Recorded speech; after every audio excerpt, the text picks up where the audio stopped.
welcome to News Tonight. I'm Rod Ngonzi. Let's take a look at the headlines.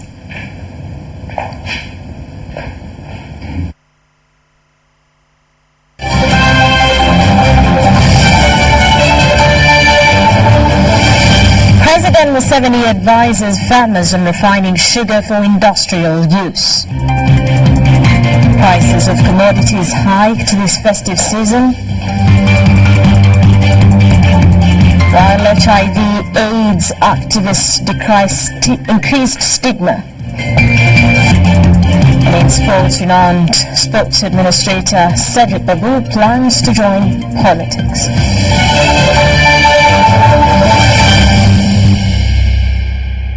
Hello once again.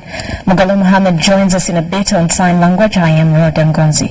President Yoweri Museveni has called on farmers in Uganda to start processing agro-products so that they can be used to meet the local industrial demand, such as sugar for soft drinks and pharmaceuticals. The president was meeting dairy and banana farmers from Greater Ankole and Greater Kigezi region, neighboring districts of Kamwenje, Lyantonde and Sembabule.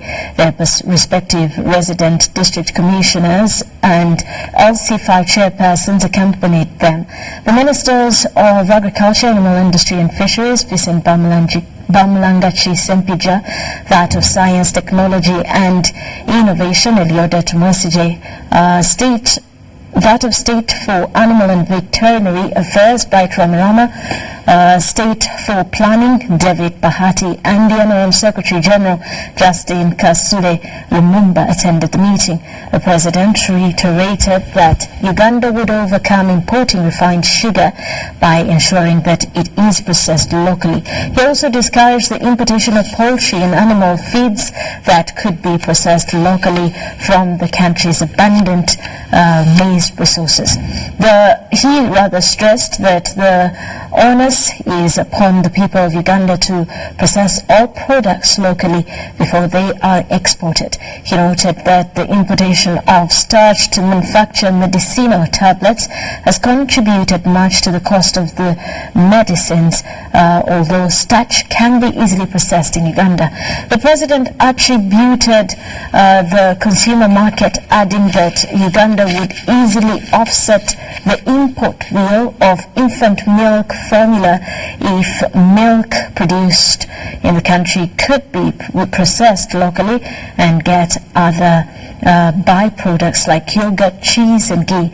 On the tea industry, the president directed that no foreign investors should be allowed to import inferior tea seedlings and any other agro-products. The president assured farmers that government would supply them irrigation equipment and fertilizers on credit, and that the recovery of the cost price of those utilities would be obtained at the time of harvesting. He also warned agricultural officers to take their work seriously by advising farmers on quality agricultural production. Regarding dairy farming, the president advised farmers to only keep the indigenous Ankole cows that produce at least 9 liters of milk per animal per day. He noted that exotic cows are able to yield at least 20 liters of milk per animal per day. He stressed the importance of keeping smaller herds of quality cows in order to maximize financial returns from the farming activities.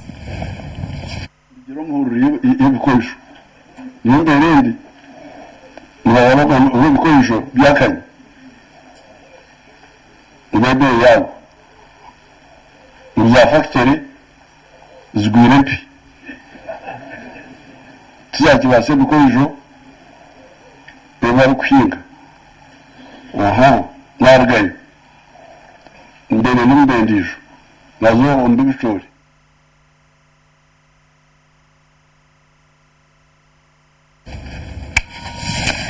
The Ubaga Miracle Center Cathedral Pastor Richard Chikomeko has advised the people of God to walk in the ways of God.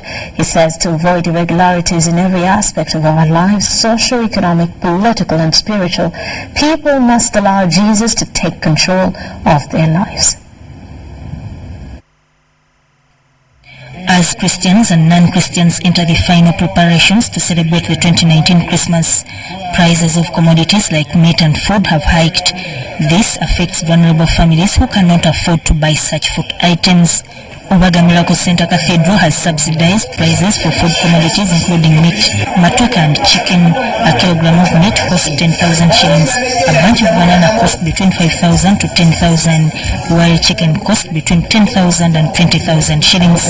Thousands flocked the cathedral saying it was a miracle. We thought the matoke would be here, but by the time they put the gates open, the matoke were already gone before even people came in. Even the meat is already done by now. Nimusanyufu nnyo olunaku leero olwawo from Smoba Nidisekanya gye batuwadde kubanga wabweru eyo emmere ebadde ya bbeeyi nnyo naye wano bagisiza n'afuna n'enkola yetooke ku siringi 5,000 n'omutwalo banenze ekyo nkyebaliza Katonda. Abawaji babaseera ffe tebatuseddemu n'akamuso enkoko nguze 5 famire ngenda ziriisa bulungi zigenda sanyuka mu linnya erya Yesu.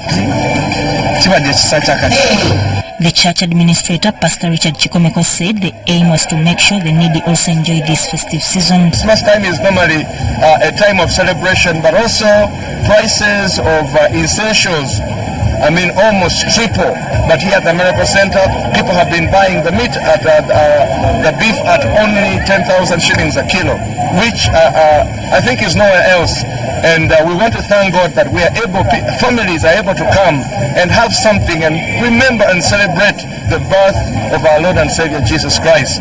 He advised the well-off families to share with those in need and allow the newborn child Jesus Christ to enter their hearts and change their lives. Robert Waita compiled this report. The year is coming to an end, but for Christians it's only the beginning, as Christmas is marked every 25th of December as the birthday of Jesus Christ. The specific date is, however, an issue of discussion. The Romans celebrated 25th December for their goddess Sun, and it was the day that was overshadowed by the birth of Jesus during the days of Emperor Constantine.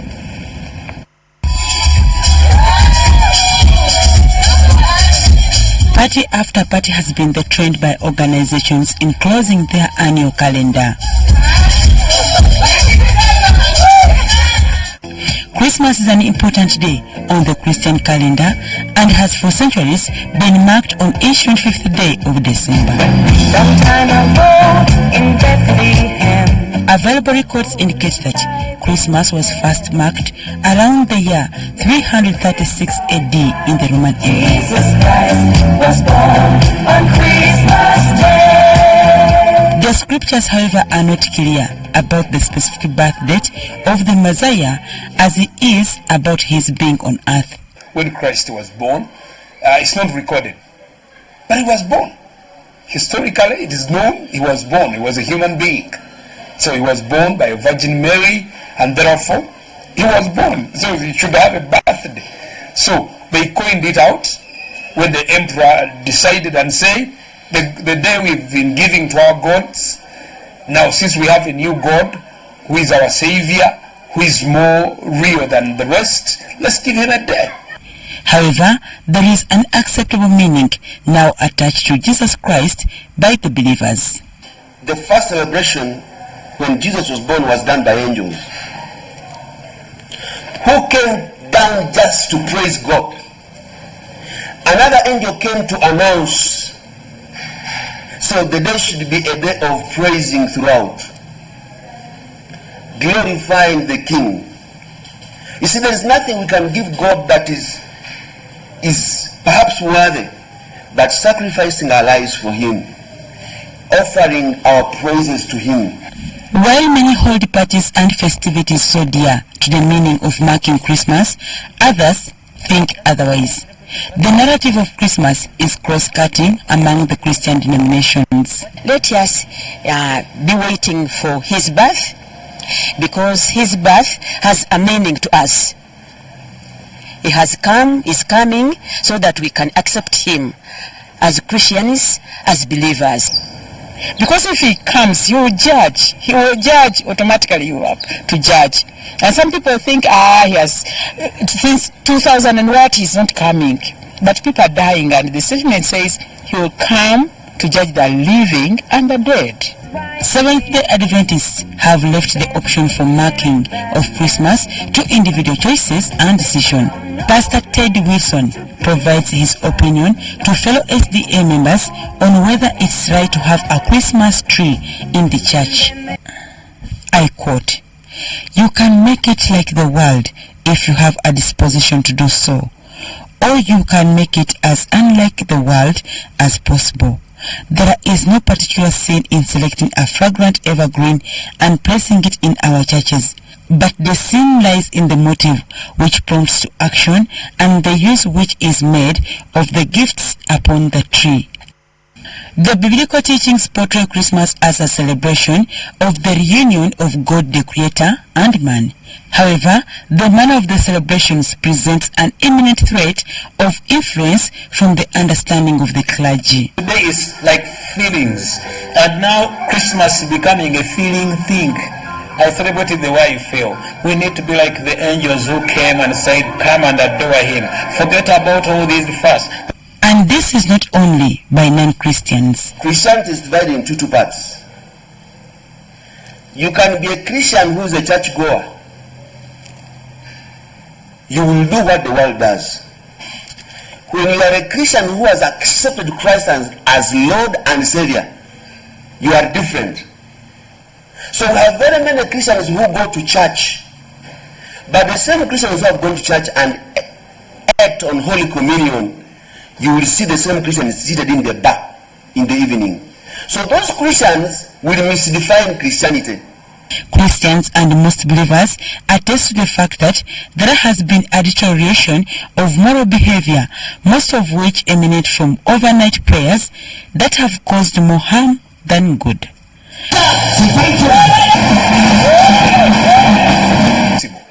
Organize for entertainment Christmas evening.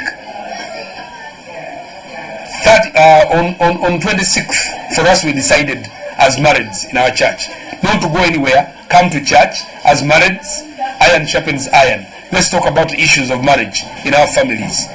That is entertainment to ourselves. But you know, the culture of togetherness dies then, because if you daddy and mommy go to the evening service, that means tomorrow we will go alone, we will not go with them. And I'm saying, as a family, do we look at going together? So if you're going for evening service, it will be good as a whole family. We'll say we shall all attend the evening service. The trending issue now is how to follow the moral path. The Christian way of celebrating Christmas is to run away from the other slavery, the evil. What is the evil? Is the sin. First of all, to go away with all the sin, and then we have pure hands, pure temples. That's why when Jesus came, he showed even now, practically. When he went in the temple and he said, "Do not make my temple, the temple of my God, into a marketplace."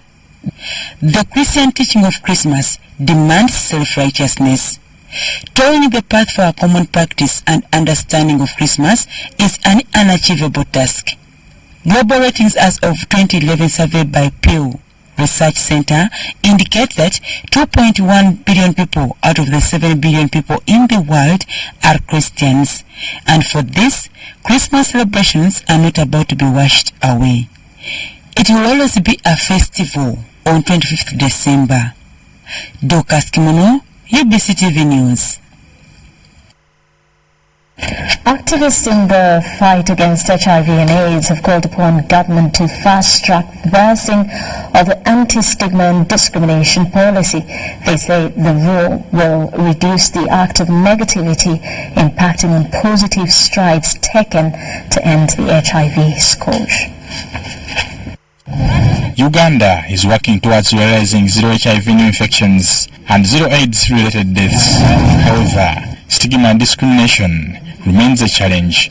Celebrated presenter Edwin Katamba, also known as MC Katz, recently declared his zero status, although the response from the public and some media circles downplayed the move. That's the truth. I have all these things documented. I'll put them on social media. I have every document of everything I'm talking about. I told the white man, now that you know I'm not mad, you've confirmed I'm not mad. Treat my HIV and pneumonia. I'm on medication. I'm not even drinking. I'd like to also applaud MC Katz for coming out and saying he's HIV positive. That is a call to support. Activists say such acts discriminate against people living positively with HIV. Is this the first time that you've heard that somebody has HIV? What is the shock for the media when you say that celebrity MC stirs panic? What is the panic? What are you panicking about? What are you panicking about after 3 decades of this epidemic in Uganda? Surely, are we trying to prevent the spread? And is this the way we do it? By condemning an individual who has decided to say, look, I have HIV. I look like the way I look. For us, we believe as people who came out that if this young man is ostracized, we are all being ostracized. It is hitting against all of us. HIV disclosure takes courage, and people should be supported to live positively.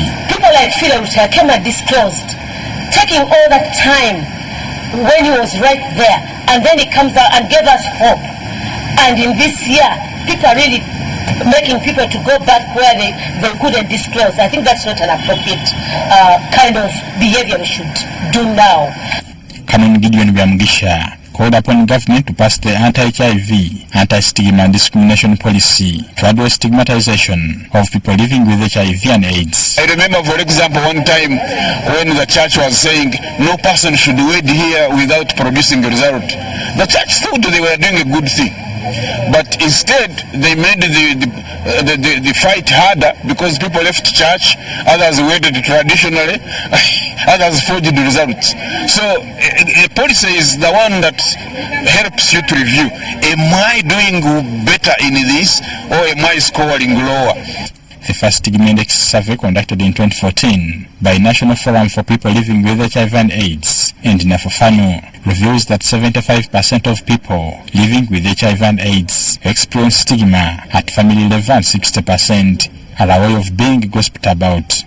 Bernard Higa, UBC. With that, we're going to take a short break. When we return, more details. You're watching News Tonight.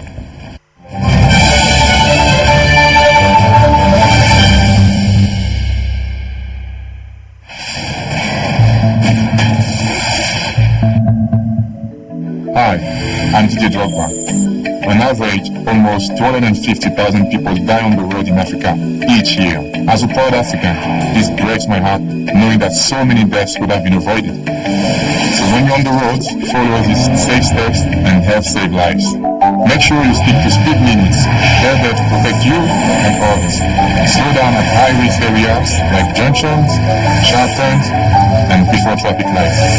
And watch out for pedestrians, cyclists, and animals. To avoid collisions, keep a safe distance. And remember the 3-second rule. Pick out an object and count to 3. If you've passed the object before the count of 3, you're far too close.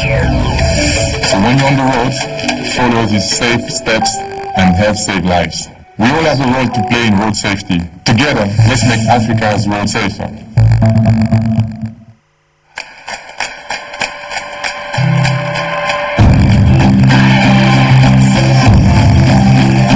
Good morning, Uganda. Today is a great day to make someone's day. A wonderful day to rewrite the future.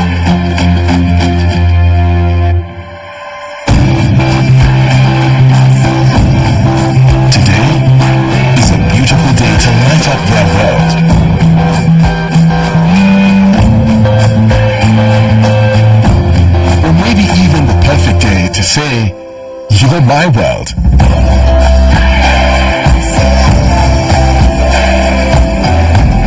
A marvelous day to make a brand new start.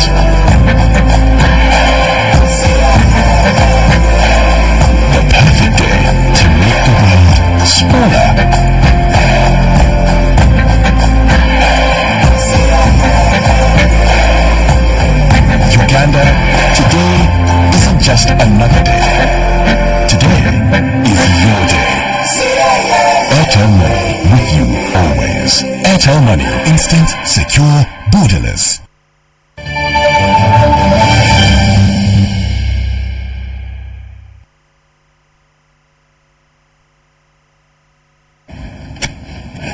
Welcome back. You're still watching News Tonight. In business news, just hours to celebrating the birth of Jesus Christ, people tend to go for last-minute shopping. To this effect, many are shocked by the prices they find on the market. Our reporter was on ground to assess the situation and now reports from Kaleri. Kaleri Market has more activity, with customers buying commodities for use over the festive period. Just like other days, when Christmas nears, this year at Kaleri Market, prices of some commodities have been inflated. Carrots, cowpeas, beans, matoke and watermelon have registered an increment in price. It is not that prices are inflated, the commodities as well are scarce, because currently watermelon is the most scarce. But of course, some people use Christmas as an advantage to hike prices.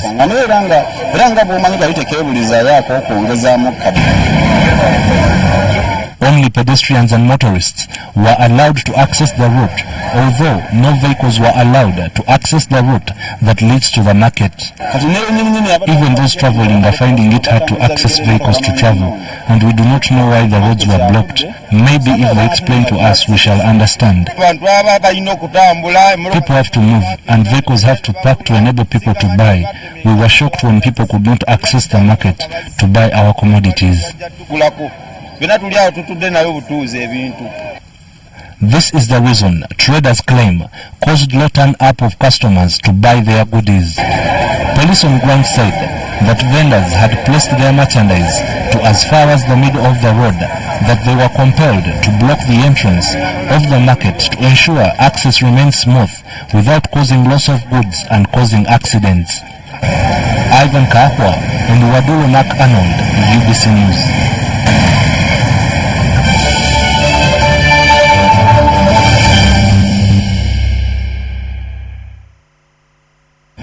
Now in sports, as political temperatures rise, various players are joining the party. The latest to confirm intent is Cedric Babu, whose meteoric rise to stardom in the past was through sports, which he has served in numerous capacities. He now plans to tread sports administration to legislation camp 2021. There seems to be no time left for Ugandans to declare intentions to pursue political offices come 2021.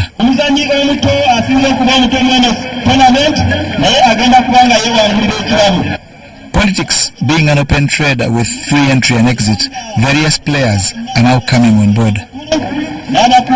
Cedric Babu is the latest to join queue and is in line to contest for the Kampala Central hot seat, currently occupied by Mohamed Nsereko. Well, of course, there's different ways. I mean, first of all, before I was in the private sector, I ran my own company, Kinetic Management Group, which focused on sports. Now, I am with Uganda Broadcasting Corporation as the head of corporate affairs and content. And of course, I've been heavily involved in sports administration as the president of Uganda Tennis, and also chairman of the marketing commission at the Uganda Olympic Committee. Coming from a largely political and affluent family with his father a former legislator and minister, Cedric Babu grew up with plenty, which he however thinks isn't evident to many and thus needs addressing. It's time to actually address the issues that affect the people. We need to find ways to economically empower people. We need to find ways to improve their livelihoods. We're in an urban area that's growing very fast, a population that's growing very fast. We have a lot of youth, and we need to find ways and smart ways to improve their lives. In his transition, Babu plans to use sport. This explains his presence in Kamucha to be a part of the Kira Road Christmas Cup that has attracted 15 teams. John Barnes, Centum, reporting. Meanwhile, Uganda's top seed tennis players confess having a good year, projecting 2020 to be fruitful. In 2019, the Tennis Association partnered with the U.S. mission to fight the spread of HIV and AIDS among the youth. 5 regions have so far been covered, with more yet to be identified. Here are the details. His illness in April 1992 and began working to educate others about HIV and AIDS. The unfortunate beat, Ash died in 1993 after coming out. Early last year, the U.S. mission in Uganda and the Uganda Tennis Association launched the inaugural Arthur Ashe Memorial Regional Tournament. 5 different locations through Uganda, including Hoima, Arua, Gulu, Jinja and Kalangala, benefited, targeting the youth. Uganda's top seed tennis player David Olinga was part of this campaign. To him, inspiring the young ones to live a healthy life is key reason he will continue with the sensitization campaign. To me, playing tennis, as me, I think when you went to every sportsman, not only me, if you were playing a sport and your sport is only benefiting you, you should leave it. It's not good. Because you can't play sport and it's only benefiting you. It has to benefit the people around you, your community. There are a lot of stuff that we can do out there. At the moment, I'm running a program with the U.S. Embassy. It's basically about creating awareness of HIV using tennis. In case you don't learn, in case we will bring a kid and a kid doesn't learn tennis, at least he knows about HIV. So at the end of the day, we have someone. If they're willing to learn, we also have provision for that. Because every district we have been going to, we have been picking like 10, 4 guys, 5 girls, 5 boys every district. So at the end of the day, we are going to have a grand opening here, a grand final here at Lugogo. Olinga delights in a good performance in 2019, focusing on 2020, but mostly the Davis Cup. Uganda Tennis Federation was readmitted to the ITF family in 2017. Reason they enjoy hosting big tournaments as well as having its players compete internationally.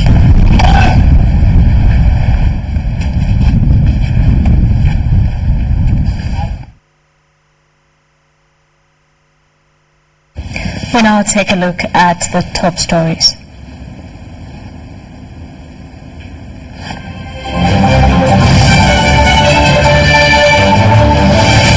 President Museveni advises farmers on refining sugar for industrial use.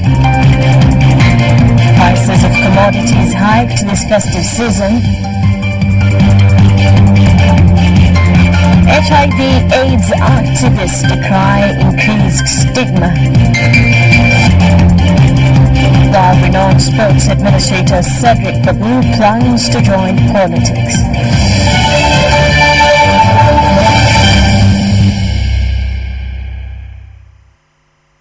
Well, we do return at 10 o'clock with more details. Magala Mohammed on sign language. I am Rhoda Ngonzi.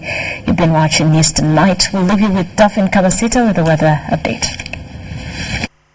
For this weather update, Daphne Kabasita Nsamba is my name from Uganda National Meteorological Authority. And thanks for tuning into UBC. Most parts of the country today had cloudy conditions, with some areas having showers both in the morning and also in the afternoon. We had sunny intervals in most parts of Uganda. According to a report that received today, Bushenyi reported the highest amount of rainfall of 4.7 millimeters. Jinja, we had 0.8 millimeters. Masindi and Toro, we had 0.3 millimeters. Checking with the satellite image over Africa, it shows that the rain belt is continuing to shift southwards. That's why we are having a reduction of rainfall in most parts of Uganda. For tomorrow, we are expecting sunny intervals in most parts of the country, and around Lake Victoria, we are expecting scattered showers. Later in the afternoon, we are expecting scattered showers in some few areas like Jinja, Kampala, Masindi, and in Lake Victoria. Other parts of Uganda, we are expecting sunny intervals. Temperatures expected to rise to 30 degrees Celsius in the northern part of Uganda. In our capital city, we're expecting temperatures to rise to 27, and then in Kampala, we're expecting temperatures to rise to 20 degrees. Going beyond Uganda, we're expecting Nairobi and Paris to have showers. Dubai, we're expecting sunny conditions, and it is still cold in New York because temperatures expected to rise to 7 degrees Celsius. Thanks for tuning into UBC. Have a Merry Christmas.